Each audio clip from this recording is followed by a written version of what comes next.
7 अक्टूबर 2023 ये वो दिन था जब इजराइल में सबसे बड़ा आतंकी हमला हुआ। हमास आतंकियों के इस हमले में कुछ ही घंटों में 1200 से ज़्यादा इजरायली मारे गए, जबकि 250 से ज़्यादा लोगों को बंधक बना लिया गया। 7 अक्टूबर को उठी जंग की चिंगारी आज भी धधक रही है और पूरे मिडिल ईस्ट को ये दहला रही है।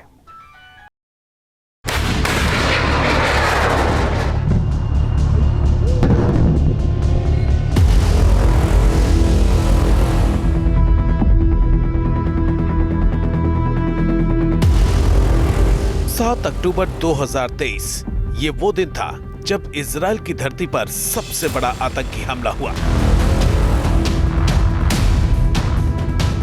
उस दिन हमास के हजारों लड़ाके गाजा से इजराइल में घुस आए और उन्होंने इजरायली नागरिकों पर अंधाधुंध फायरिंग शुरू कर दी।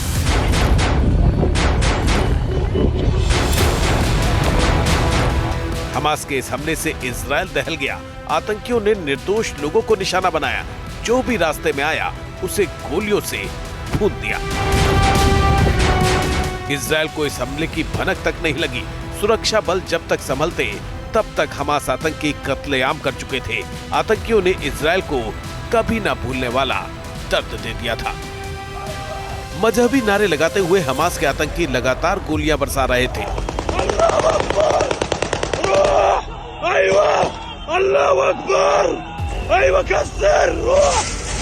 टैंक पर खड़े होकर जश्न मना रहे थे। हमास के आतंकियों ने सबसे पहले दक्षिणी इजराइल के सबसे बड़े शहर अश्कलोन को निशाना बनाया। ये शहर गाजा पट्टी से महज 30 से 35 किलोमीटर दूर है। इस शहर से ही गाजा पट्टी की सीमा लगी हुई है।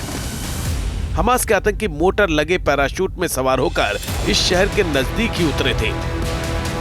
उस वक्त शहर में एक म्यूजिक फेस्टिवल चल रहा था। लोग मस्ती के मूड में थे, खुशी से नाच गा रहे थे। करीब 4000 लोग रीम इलाके में मौजूद थे। इन लोगों को जरा सा भी आभास नहीं था कि हमला होने वाला है। अगले ही पल माहौल बदल गया। रॉकेट की बारिश होने लगी। अचानक हुए इस हमले से लोगों में अफरा तफरी मच गई। लोग जान बचाने के लिए भागे, लेकिन हमास आतंकियों ने उन्हें चारों तरफ से घेरकर फायरिंग शुरू कर दी। इस दौरान कुछ लोग जान बचाकर गाड़ियों तक पहुंचने में भी कामयाब रहे, लेकिन हमास आतंकियों ने गाड़ियों को भी रॉकेट से उड़ा दिया। हमास आतंकियों ने आसपास खड़ी सैकड़ों गाड़ियों को तबाह कर दिया।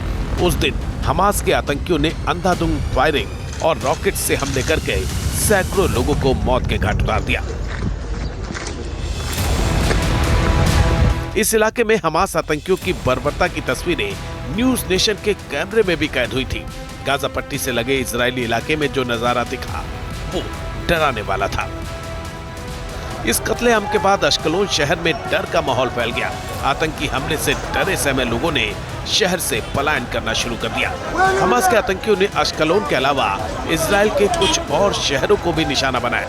हमास के इस हमले में 1205 लोगों की मौत हो गई।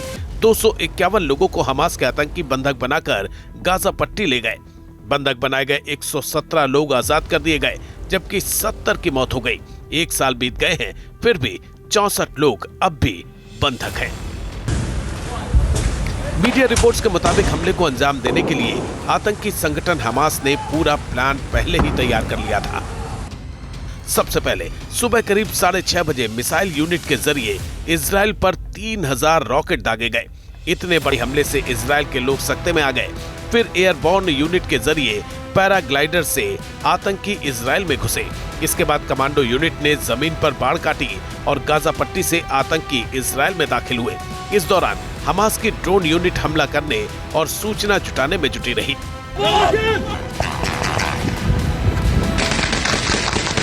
इजराइल का अनुमान है कि उस दिन हमास के करीब 1000 लड़ाकों ने घुसपैठ की थी। हालांकि कुछ देर में इजरायली सुरक्षा बलों ने हालात पर नियंत्रण कर लिया।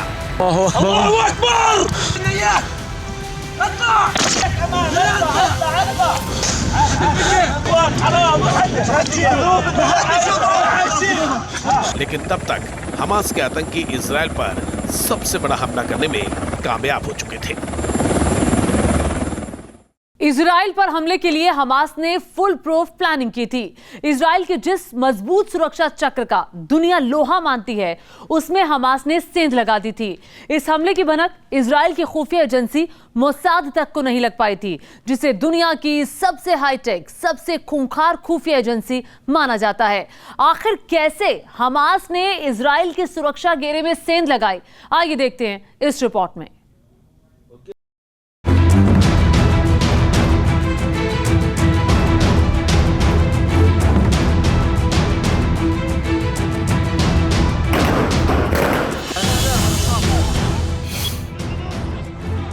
एक साल पहले कुछ इसी अंदाज में हमास ने इजराइल में घुसपैठ की थी।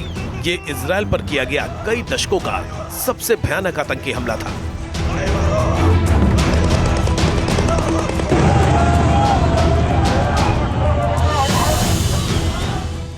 अचानक हुए इस हमले की इजरायली खुफिया एजेंसियों को भनक तक नहीं लगी थी। हथियार लहराते और फायरिंग करते करीब 1000 हमास आतंकी गाजा से इजराइल के दक्षिणी हिस्से में घुस आए थे। इजराइल पर हमास ने जल, थल और नभ से एक साथ हमला बोला।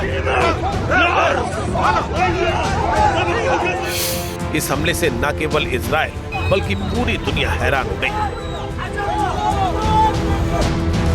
इजराइल को हमेशा अपनी खुफिया एजेंसियों, घरेलू इकाई शिन बेट और विशेष रूप से अपनी जासूसी एजेंसी मोसाद पर गर्व रहा है, लेकिन जब हमास ने यह हमला किया तो किसी को कानो कान खबर तक नहीं लगी। हमले के बाद सवाल उठे कि इजराइल की सुरक्षा में इतनी बड़ी सेंध कैसे लगी? इजरायली खुफिया तंत्र क्यों नाकाम हो गया? आयरन डोम जैसा मजबूत डिफेंस सिस्टम कैसे नाकाम हो गया? दरअसल इजराइल पर हमले के लिए हमास ने लंबी तैयारी की थी। इसी कारण नभ, थल और जल से किए हमले में किलेबंदी वाली सीमा की सुरक्षा धराशायी हो गई थी। रिपोर्ट्स के मुताबिक फिलिस्तीन के आतंकी संगठन हमास ने इस सबसे विनाशकारी हमले को अंजाम देने के लिए करीब 1000 लड़ाकों की एक खास टीम तैयार की थी। इन लड़ाकों को स्पेशल यूनिट्स में तैनात किया गया था।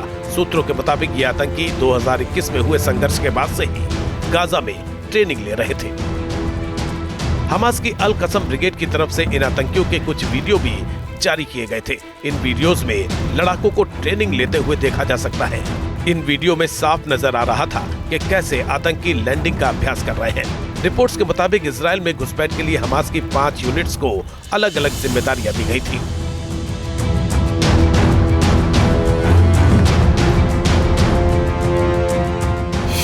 इसमें से पहले थी हमास की मिसाइल यूनिट, जिसने इजराइल की तरफ करीब 3000 रॉकेट दागे। इन रॉकेट्स का मकसद लोगों को डराना और उन्हें भ्रम में डालना था। साथ ही हमास आतंकियों को गाजा के आसपास की मजबूत बाड़ को तोड़ने और ऑपरेशन को अंजाम देने के लिए कवर देना था। हमास की मिसाइल यूनिट जमीन के रास्ते घुसपैठ में मदद कर रही थी, तो एयरबॉर्न यूनिट आसमान से इजराइल को दहलाने की तैयारी में लगी थी। इस यूनिट के सदस्य हैंग ग्लाइडर या मोटर से चलने वाले पैराग्लाइडर की मदद से सीमा पर पहुंच गए थे। इन्होंने जमीन पर होने वाले हमले के लिए इलाके को सुरक्षित किया। इजराइल पर हमले के बाद हमास की तरफ से आए वीडियोस में एयरबॉर्न यूनिट के सदस्यों को देखा जा सकता है। इसमें उन्हें हथियारों के साथ टारगेट पर लैंड करने और फिर वहां पर ट्रेनिंग लेते हुए भी देखा जा सकता है। इजराइल में घुसपैठ करने में सबसे अहम रोल हमास के एलीट कमांडो ग्राउंड यूनिट का था। ये 400 एलीट कमांडो का ग्रुप था, जिसका मकसद विस्फोटकों की मदद से गाजा की दीवार को तोड़ना था। इसके बाद ही आतंकी इजराइल की सीमा में घुसपैठ कर सके। हमास के सदस्यों ने सीमा पर चौड़ा रास्ता बनाने के लिए बुलडोजर का भी इस्तेमाल किया था, ताकि उसकी टीमें पिकअप व्हीकल के साथ इजराइल के क्षेत्र में दाखिल हो सके। सूत्रों के माने तो कमांडो ने इजराइल की फर्स्ट डिफेंस लाइन पर हमला किया, जहां सैनिक सोते थे वहां पर भी हमला बोला। इसके साथ ही दक्षिणी इजराइल में उसके ठिकानों और मुख्यालयों पर कब्जा कर लिया। हमास के आतंकी जब घुसपैठ कर रहे थे तो उसकी ड्रोन यूनिट ने सीमा पर निगरानी की। सीमा पर निगरानी के लिए हमास ने ड्रोन्स की मदद ली। हमास ने इनका इस्तेमाल घुसपैठ के लिए रास्ता बनाने के लिए किया। इजराइल को दहलाने के इस पूरे ऑपरेशन में हमास की इंटेलिजेंस यूनिट का भी अहम रोल था। हमास अपनी इंटेलिजेंस यूनिट के जरिए इजरायली सैनिकों की स्थिति और गतिविधियों की पहचान और उनके मुख्यालय की निगरानी कर रहा था। सूत्रों के मुताबिक हमास के कई लीडर्स तक इस बात से अनभिज्ञ थे कि जिन 1000 लड़ाकों को हमले की ट्रेनिंग दी जा रही है उनका मकसद क्या है। इसकी भनक तब लगी जब इजराइल पर हमले की तैयारी पूरी कर ली गई और इन लड़ाकों को 4 हिस्सों में बांट दिया गया। इसके तुरंत बाद एक साथ चौतरफा हमला बोलकर इजराइल को दहला दिया गया। हमास के हमले के बाद बदले की आग में जल रहे इजराइल ने गाजा में ताबड़तोड़ हमले बोले। इजरायली एयरफोर्स ने घातक मिसाइलों से हमले करके पूरे गाजा को खंडहर में तब्दील कर दिया। इन हमलों में हमास के नेटवर्क को तगड़ा नुकसान पहुंचा। उसके ज्यादातर ठिकाने मिट्टी में मिल गए।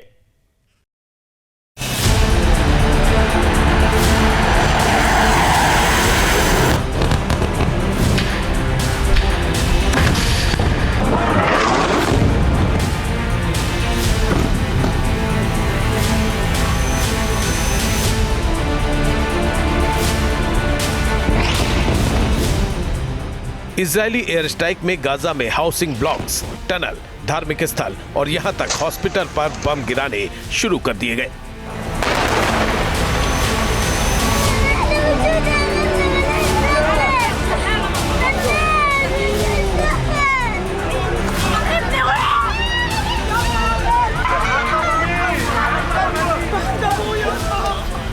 ये वो इलाके थे जिन्हें इजराइल हमास के आतंकियों का महफूज ठिकाना मानता था।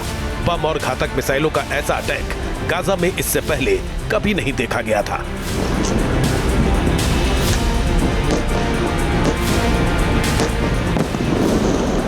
इजराइल ने हमास को जमींदोज कर देने वाले इस सैन्य अभियान का नाम स्वॉर्ड्स ऑफ आयरन दिया था। यानी प्रधानमंत्री बेंजामिन नेतन्याहू चाहते थे इसे सीधे सीधे गाजा वॉर कहा जाए। हमास के हमले के बाद जब उन्होंने टेलीविजन पर तेल अबीब में मिलिट्री हेडक्वार्टर से पहली बार इजरायली जनता को संबोधित किया तो यही कहा, हम जंग में हैं।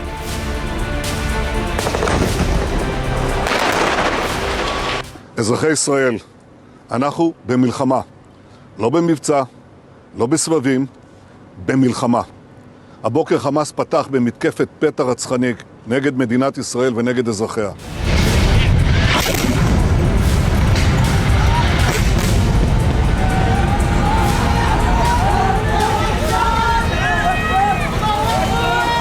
इजराइल ने अपनी तरफ से हमलों के शुरुआती दौर में वार्निंग जारी कर दी थी। इजरायली सेना ने हमास के अटैक के एक हफ्ते बाद लोगों से कहा कि उत्तरी गाजा को छोड़कर दक्षिणी गाजा की ओर चले जाएं। इस दौरान करीब 20 लाख लोग विस्थापित हो गए। लेकिन उसके बाद इजराइल ने गाजा के अल शिफा अस्पताल को हमले की जद में लिया। इजराइल का दावा था कि इस अस्पताल के नीचे हमास के आतंकियों ने बंकर में अपना कमांड सेंटर बना रखा है। इजरायली सेना ने रॉकेट और बमों के जरिए अस्पताल के परखच्चे उड़ा दिए। नॉर्थ गाजा से लेकर दक्षिण में राफा तक गाजा 5 हिस्सों में बटा हुआ है। दुनिया के सबसे घनी आबादी वाले इलाके में से एक इस रिहायशी क्षेत्र में तकरीबन 22 लाख लोग रहते हैं। इजराइल का आरोप था कि इन्हीं रिहायशी इलाकों की आड़ में हमास ने मस्जिदों और स्कूलों में अपने आतंकी ठिकाने बना रखे थे। इजराइल ने किसी को नहीं बख्शा।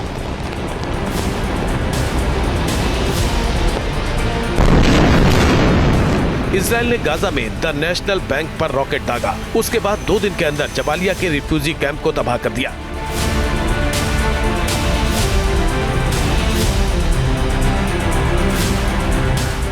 इस दौरान इजरायली सेना आईडीएफ ने हमास के खिलाफ ग्राउंड ऑपरेशन को लॉन्च कर दिया। 7 अक्टूबर के हमले के पलटवार के बाद अगले 6 महीने तक इजरायल ने गाजा को खंडहर में तब्दील कर दिया।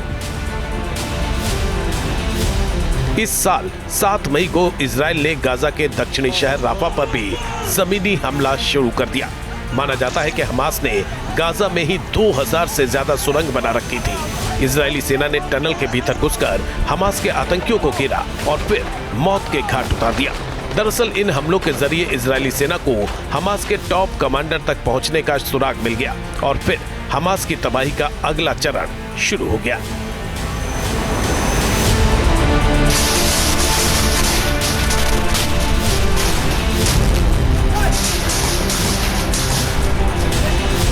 इजराइल ने हमास के खात्मे तक जंग जारी रखने की कसम खाई। हालांकि उसके सामने सबसे बड़ी चुनौती हमास के टनल नेटवर्क में सेंध लगाने की थी। आसमान से गाजा को दहलाने के बाद इजराइल सेना ने अब ग्राउंड ऑपरेशन शुरू किया और हमास के टनल नेटवर्क को भी तहस नहस कर दिया।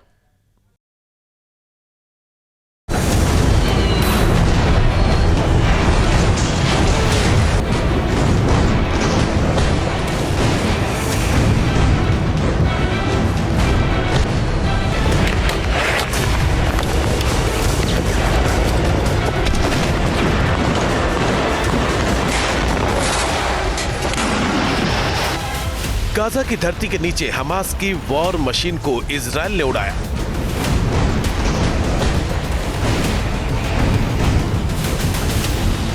जमीन के अंदर हमास की सबसे मजबूत किलेबंदी को इजराइल ने तबाह किया।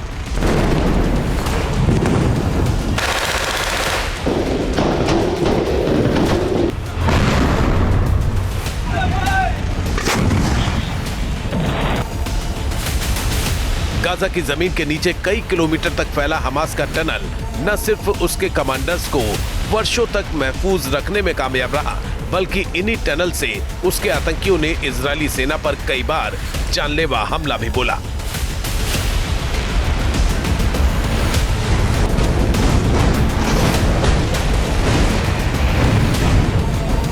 गाजा में बहुमंजिला इमारतों की बुनियाद में टनल, लोगों के निजी घरों के नीचे टनल या फिर शहर के बाहर रेतीले टीलों के भीतर टनल।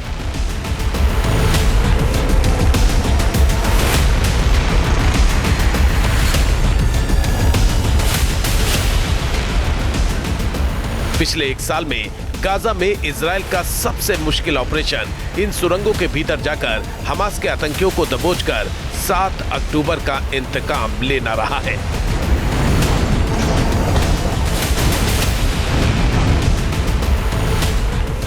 अनुमानों के मुताबिक गाजा में जमीन के नीचे हमास ने 30 मीटर की गहराई तक अलग अलग सुरंगें बना रखी थी, जो एक दूसरे से जुड़ी हुई थी। इनकी कुल लंबाई 500 किलोमीटर तक हो सकती है।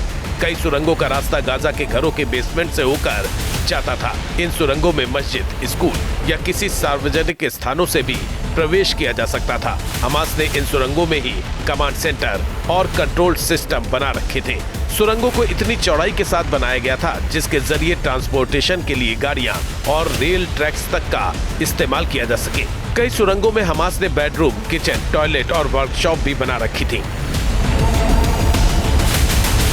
7 अक्टूबर को इजराइल पर हमला करने के बाद हमास के आतंकियों ने इन्हीं सुरंगों में बंधकों को छिपा कर रखा था। पिछले एक साल के दौरान इजराइल ने हमास की सुरंगों को 2 तरफा हमलों से तबाह करने की कोशिश की है। पहले तो इजरायली एयरफोर्स ने एयर स्ट्राइक के जरिए संभावित सुरंगों को टारगेट बनाते हुए उन पर ताबड़तोड़ बमबारी की और फिर जमीन पर ऑपरेशन को अंजाम देते हुए इजरायली सेना ने सुरंगों के भीतर जाकर हमास के कई आतंकियों को मार गिराया। इजरायली सैनिकों ने टनल के भीतर उतरकर चप्पे चप्पे को खंगाला और जहां भी हमास का एक भी आतंकी दिखा उसका सफाया कर दिया। हालांकि कहा जा रहा है कि इजरायली सेना को अब तक हमास की सिर्फ 5% सुरंगों को ही तबाह करने में कामयाबी मिल पाई है। पिछले महीने जब हमास की 1 किलोमीटर लंबी टनल की तस्वीरें सामने आई तो हैरानी और भी बढ़ गई। टनल में कई कमरे बने हुए थे। यहाँ से हमास के वो अत्याधुनिक उपकरण भी जब्त किए गए जिनका इस्तेमाल इजरायली सेना के ऑपरेशन को कुंद करने के लिए किया जा रहा था।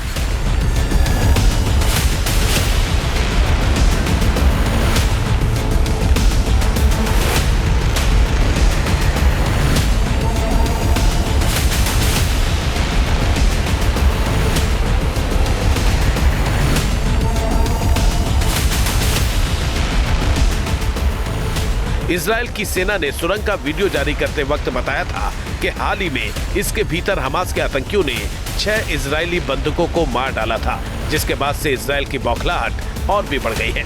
इजराइल मानता है कि अभी भी कई सुरंग बेहद कारगर हालात में है और हमास इजरायली सीमा से लगे इलाकों में टनल के रास्ते फिर से हमला बोल सकता है।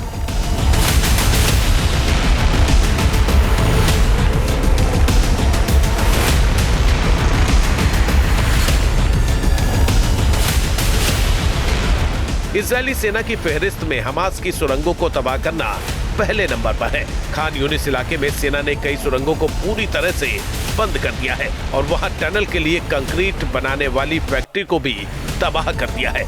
मुश्किल ये भी है कि इजरायली सेना के लिए ये सुरंग बूबी ट्रैप भी बन चुकी है।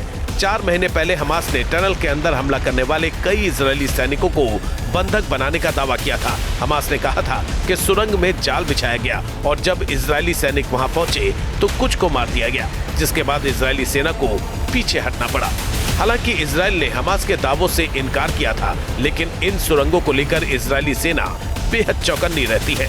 दरअसल हमास के सुरंगों को पूरी तरह से तबाह करना इजरायल के लिए रणनीतिक मुश्किल भी है, क्योंकि रिहायशी इलाकों में होने की वजह से इन हमलों में आम लोगों की भी मौत हो सकती है, खुद इजरायली सैनिकों की भी जान जा सकती है।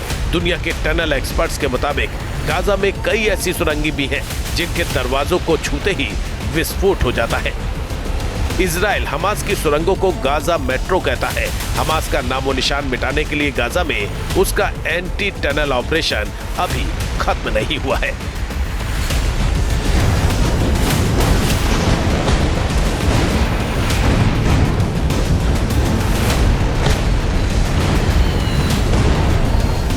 न्यूज नेशन अब व्हाट्सएप पर खबरों की ताजा अपडेट के लिए न्यूज नेशन के इस QR कोड को स्कैन करें।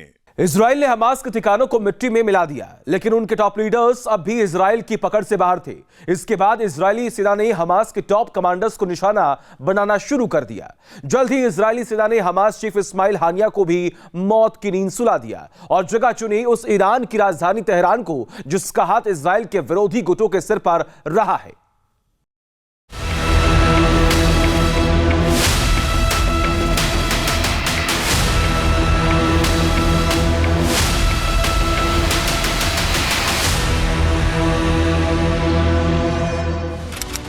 तारीख 31 जुलाई 2024, जगह ईरान की राजधानी तेहरान।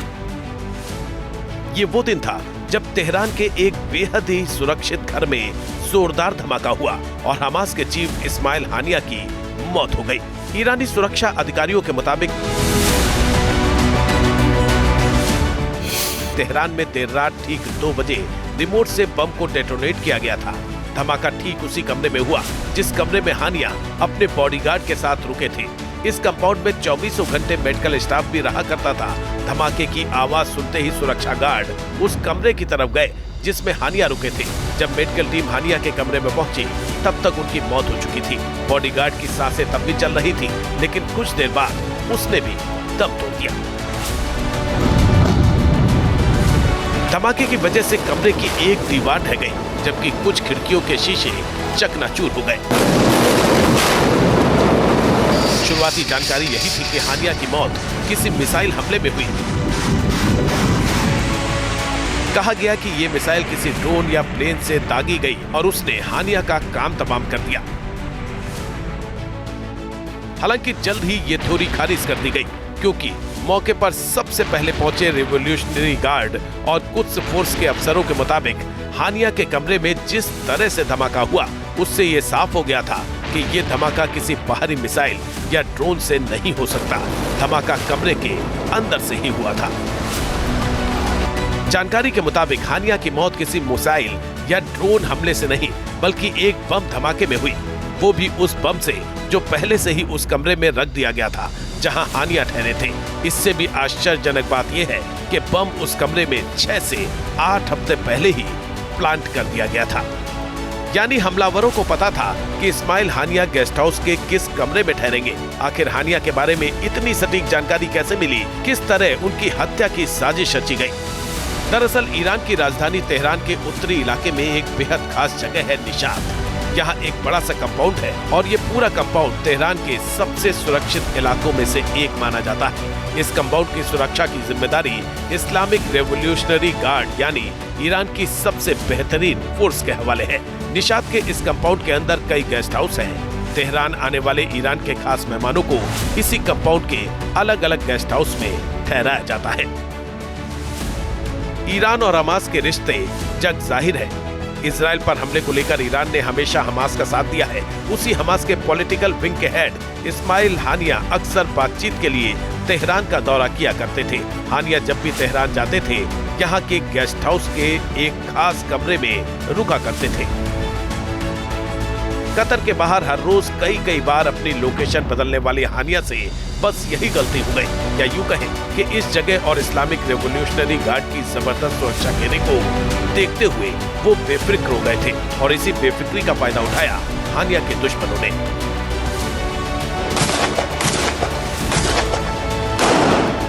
इजराइल या इजरायली खुफिया एजेंसी मोसाद हानिया को कतर में भी अपना निशाना बना सकती थी, जहां वो पिछले 7-8 साल से रह रहे थे। लेकिन यहाँ एक दिक्कत थी। दरअसल गाजा में शांति कायम करने और हमास के कब्जे में बंधक बने इजरायली नागरिकों को छुड़ाने के लिए चल रही बातचीत में कतर अहम रोल निभा रहा था। ऐसे में कतर की सरजमीन पर हानिया को मारकर इजराइल मिडिल ईस्ट में एक नया दुश्मन पैदा नहीं करना चाहता था। इसलिए मोसाद ने ईरान को चुना, जिसके साथ उसके रिश्ते पहले से ही खराब थे। इसके बाद हानिया को तेहरान में ही निशाना बनाने की साजिश बुननी शुरू हो गई। ऑपरेशन बेहद मुश्किल था, इसलिए मोसाद को जिम्मेदारी सौंपी गई।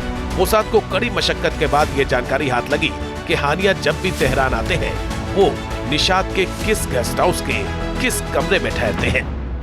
हानिया के बारे में जानकारी जुटाने का काम पूरा हो चुका था। अब ऑपरेशन को अंजाम देने के लिए हानिया के तेहरान पहुंचने का इंतजार हो रहा था। इस बार हानिया तेहरान पहुंचा तो सबको जानकारी थी, क्योंकि इब्राहिम रईसी की हेलीकॉप्टर क्रैश में मौत के बाद ईरान के नए राष्ट्रपति का शपथ ग्रहण समारोह हो रहा था। समारोह में हानिया का आना तय था, इसलिए उसको अंजाम तक पहुंचाने की प्लानिंग शुरू हो गई। अब मोसाद को पता था कि हानिया तेहरान के किस गेस्ट हाउस के किस कमरे में ठहरते हैं। हानिया के तेहरान आने की तारीख भी पता चल चुकी थी। हानिया को निपटाने के लिए इजराइल के पास कई ऑप्शन मौजूद थे। मिसाइल, ड्रोन या प्लेन से हमले में हानिया के साथ साथ कंपाउंड में ठहरे बाकी मेहमानों को भी नुकसान पहुंचने का खतरा था। एयर स्ट्राइक करने से सीमा के उल्लंघन, जंग छेड़ने और हमले का इल्जाम लगने का डर था। इसलिए इजराइल ने सीधे ऑपरेशन के बजाय बम ब्लास्ट का विकल्प चुना। अब सवाल उठ रहे हैं कि मोसाद ने तेहरान की सबसे सुरक्षित जगह माने जाने वाले निशात कंपाउंड में बम कैसे प्लांट किया, वो भी उस कमरे में जिसमें ईरान के बेहद खास मेहमान हानिया ठहरने वाले थे। तो क्या रिवोल्यूशनरी गार्ड में मोसाद का कोई घुसपैठिया था, या फिर कंपाउंड में मोसाद का कोई अपना आदमी? क्योंकि बिना किसी अंदरूनी मिलीभगत के इतनी सुरक्षित जगह पर बम रखना नामुमकिन था। फिलहाल ये तो पता नहीं कि कमरे तक बम कैसे पहुंचा, लेकिन ये साफ हो चुका है कि उस कमरे में बम लगभग 2 महीने पहले रखा गया था। जो बम कमरे में रखा गया था वो एक रिमोट बम था, यानी इस बम को रिमोट से ही डेटोनेट किया जा सकता था। जब हानिया गेस्ट हाउस के कमरे में पहुंचे तो रिमोट का बटन दबा और उनका काम तमाम हो गया। हालांकि इस रिमोट का बटन किसने दबाया और ये रिमोट गेस्ट हाउस से कितनी दूरी पर था, ये अब तक साफ नहीं हो सका है। पर हमलों के बीच लेबनान का हिजबुल्लाह भी इजराइल की आंखों का किरकिरी बना हुआ था। दरअसल लेबनान की धरती से हिजबुल्लाह तेल अवीव की तरफ लगातार मिसाइलें बरसा रहा था। इसीलिए गाजा के फ्रंट से निपटने के बाद नेतन्याहू ने हिजबुल्लाह को मिट्टी में मिलाने की कसम खाई।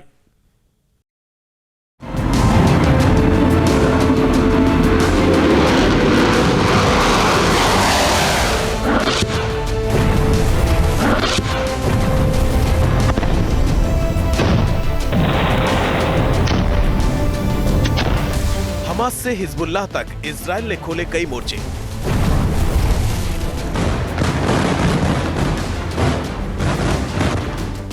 हमास को तबाह करने की कसम, हिजबुल्लाह को जड़ से उखाड़ फेंकने का दम।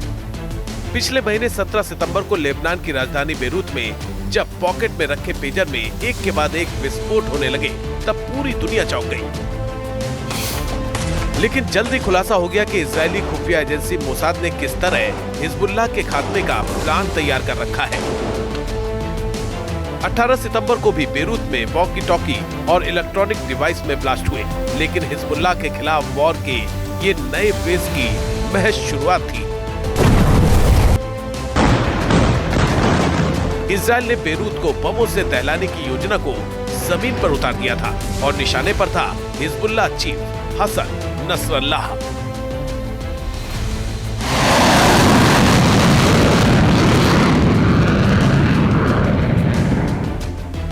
10 दिनों तक इजरायली लड़ाकू विमान लेबनान के आसमान में उड़ते हुए बेरूत में जमीन की परतें उखाड़ते रहे।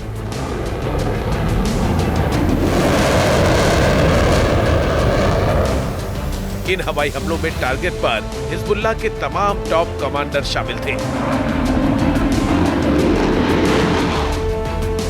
दरअसल गाजा में हमास की सुरंगों की तरह ही बेरूत में हिजबुल्लाह ने 60 फीट नीचे बंकर बना रखे हैं। इन्हीं बंकर में हिजबुल्लाह का हेडक्वार्टर भी है और यही नसरल्लाह भी छिप कर बैठा हुआ था।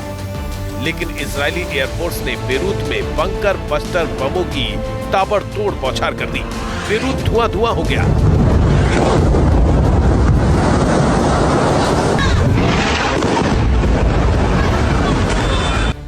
और धमाकों के साथ बंकर के अंदर गए जहरीले धुएं से नसरल्लाह की मौत हो गई।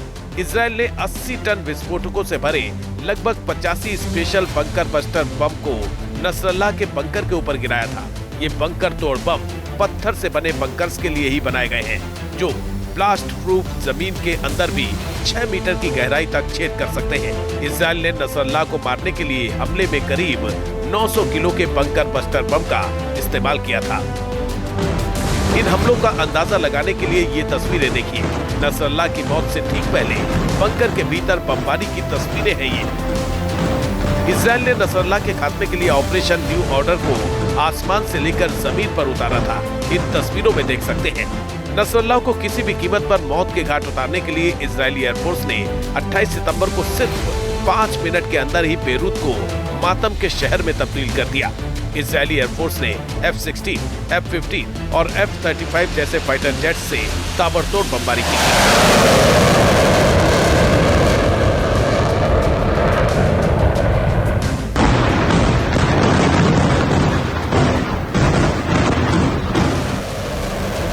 29 सितंबर को भी इजरायली एयरफोर्स ने जहां-जहां बमों की बारिश की, वहां-वहां बर्बादी की गाथा लिख दी। इन हमलों में इतने शक्तिशाली बमों का इस्तेमाल हुआ कि जमीन में करीब 90 फीट गहरा गड्ढा बन गया। इजरायल के हमलों में 9 दिनों के भीतर हिजबुल्लाह के 23 कमांडर मार गिराए गए। नसरल्लाह को बंकर बस्टर के जरिए ढेर करने के बाद हिजबुल्लाह की अब तक 95% कमान का खात्मा हो चुका है।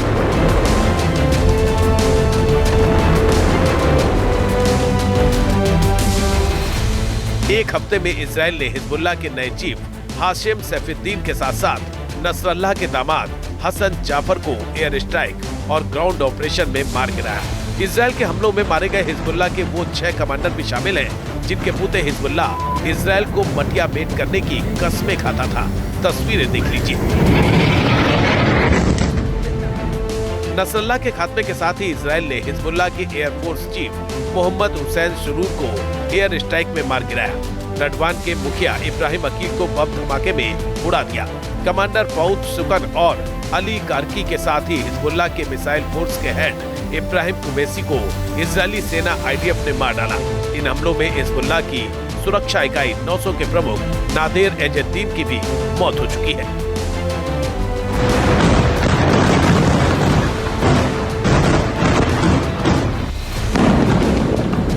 अल्लाहु अकबर।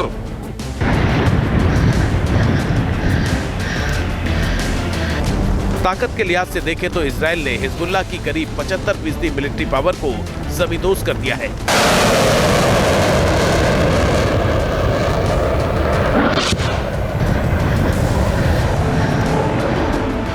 इजरायल की सेना IDF का दावा है कि हिजबुल्लाह के जखीरे में चीनी मिसाइल और 200 किलोमीटर तक हमला करने वाली ईरान की मिसाइल कद्र भी मौजूद है।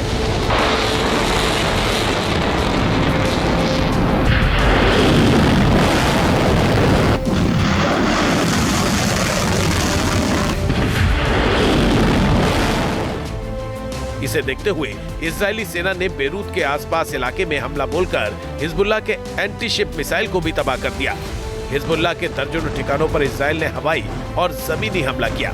इन हमलों में हिजबुल्लाह के गाइडेड लॉन्चर, हथियार डिपो और आतंकवादी बुनियादी ढांचों को निशाना बनाया गया। दरअसल पिछले 12 महीनों से इजरायल गाजा से लेकर बेरूत तक अपने पड़ोस में मौजूद दुश्मनों को जड़ से मिटा देने के लिए फाइनल वॉर के मूड में है। यही वजह है कि हिजबुल्लाह और हमास को कवर देने के लिए ईरान को भी इजरायल के खिलाफ खुलकर जंग में सामने आना पड़ा है।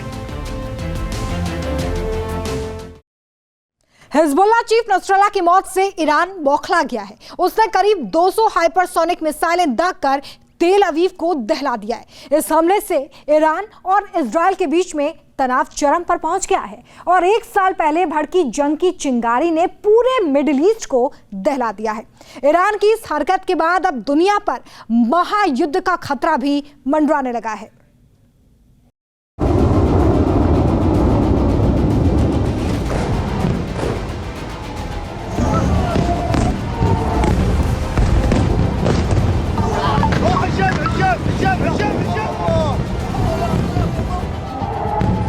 मंगलवार रात 10 बजे अचानक इजराइल के ज्यादातर शहर सायरन और मिसाइलों के धमाके से दहल उठे। तेल अवीव समेत इजराइल के कई शहरों में मिसाइलें गिरने लगीं।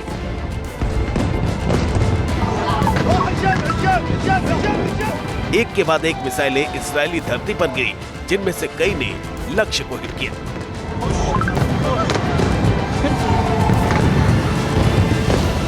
ईरान की तरफ से एक दो नहीं बल्कि 180 से ज्यादा मिसाइलें इजराइल की तरफ दागी गईं।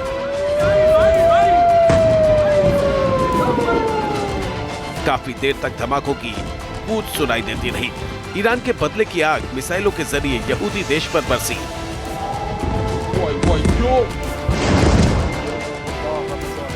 इस्लामिक रेवोल्यूशनरी गार्ड कॉर्प्स यानी IRGC ने हिजबुल्लाह कमांडर नसरल्लाह की मौत के 120 घंटे के अंदर ही पलटवार किया और मिसाइलों का मुंह इजराइल की तरफ खोल दिया।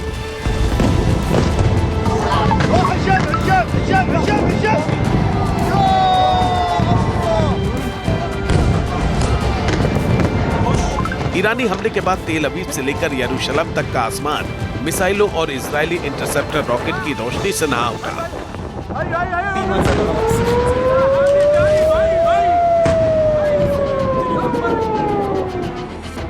IRGC ने इजराइल के खिलाफ ऑपरेशन ट्रू प्रॉमिस 2 के एक्शन से इजराइल समेत पूरी दुनिया चौंक गई।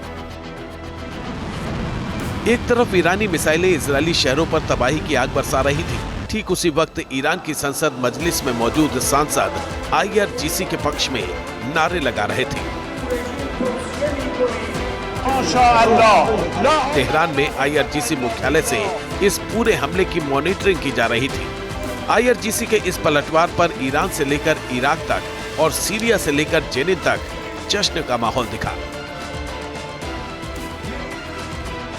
रक्षा विशेषज्ञों का दावा है कि ईरानी हमले का मकसद इजराइल के बड़े सैन्य ठिकाने, परमाणु अड्डे और मोसाद का मुख्यालय टारगेट करना था। हालांकि इजरायली एयर डिफेंस सिस्टम ने ज्यादातर मिसाइलों को हवा में ही मार गिराया। जो मिसाइलें गिरी उनसे भी इजराइल को कोई बड़ा नुकसान नहीं हुआ। ईरान ने 1 अक्टूबर की रात जिस तरह सैकड़ों मिसाइलें इजराइल की तरफ दागी, 7 तरफ से घेरकर इजराइल को निशाना बनाने की कोशिश की, 2000 किलोमीटर तक मार करने वाली खतरनाक मिसाइलों का इस्तेमाल किया। दावा तो यहाँ तक है कि यहूदी देश पर हमले के लिए हाइपरसोनिक मिसाइलों को भी दागा गया। रक्षा विशेषज्ञों के मुताबिक ये एक्शन अब सिर्फ 2 देशों के बीच शुरू हुआ तनाव नहीं, बल्कि महायुद्ध का आगाज हो सकता है।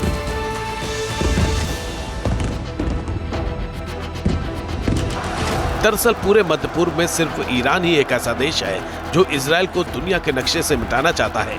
इजराइल जानता है कि ईरान अपने मिसाइल प्रोग्राम, ड्रोन यूनिट और एटॉमिक प्रोग्राम के भरोसे है। इजराइल ईरान की इस ताकत पर ही चोट करना चाहता है, हालांकि इसके लिए उसे किसी वाजिब वजह की दरकार थी। इजराइल वो मौका तलाश रहा था जिसके सहारे वो ईरान के परमाणु प्रोजेक्ट पर भीषण हमला कर उन्हें मिट्टी में मिला दे और लंबे वक्त के लिए ईरानी प्रतिरोध की कमर तोड़ दे। जानकारों के मुताबिक ईरान ने मिसाइलों से हमला कर इजराइल को पलटवार का मौका दे दिया है।